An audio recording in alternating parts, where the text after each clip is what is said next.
So I just saw Kubo and the Two Strings last weekend, and I strongly recommend it if you're a fan of movies, or if you're a fan of animation, or if you're just a fan of anything. But I wanted to talk about a theory or a reading that I had about the film that I haven't seen too many people discussing online. I think part of the story the filmmakers are trying to tell is that an imitation or representation of art can sometimes take on just as much value as the real thing it represents. And I think this comes up a few ways in the film. And I first started to think about this when I rewatched the trailer for the film and I heard that they used a Beatles song, While My Guitar Gently Weeps, for the trailer, and it's also in the end credits. And this is where spoilers start. And if you've seen the film, you know that Kubo's father's character is a beetle named Beetle. I thought it was really interesting that, in essence, we have a beetle and a monkey as the two parents of Kubo. We know the Monkees, the music group, was created as an imitation, as a form of entertainment representing the Beatles.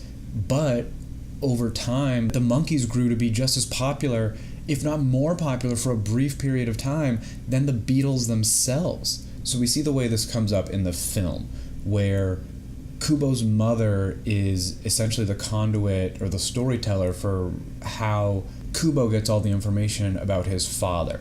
And we also see that it's the mother's dreams that make this origami paper come to life.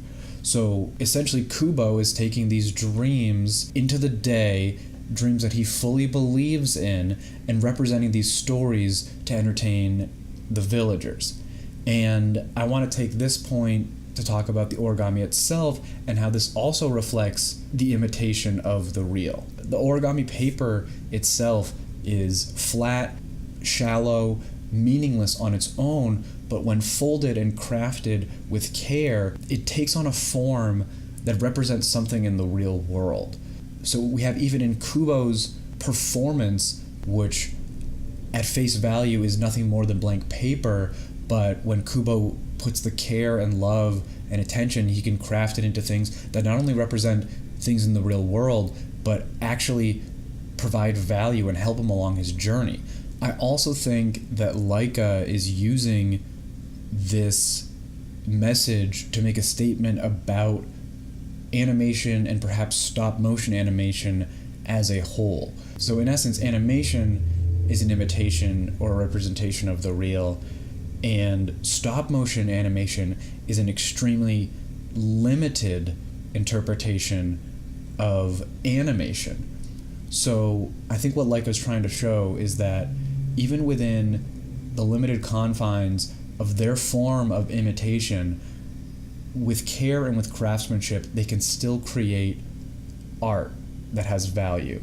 And I think, along with the great story of Kubo and the Two Strings, I think there's a much bigger message. So that was just my reading of the film. I'd love to hear your thoughts as well. Jump in the comments section and let me know what you think. Maybe I'll post more videos.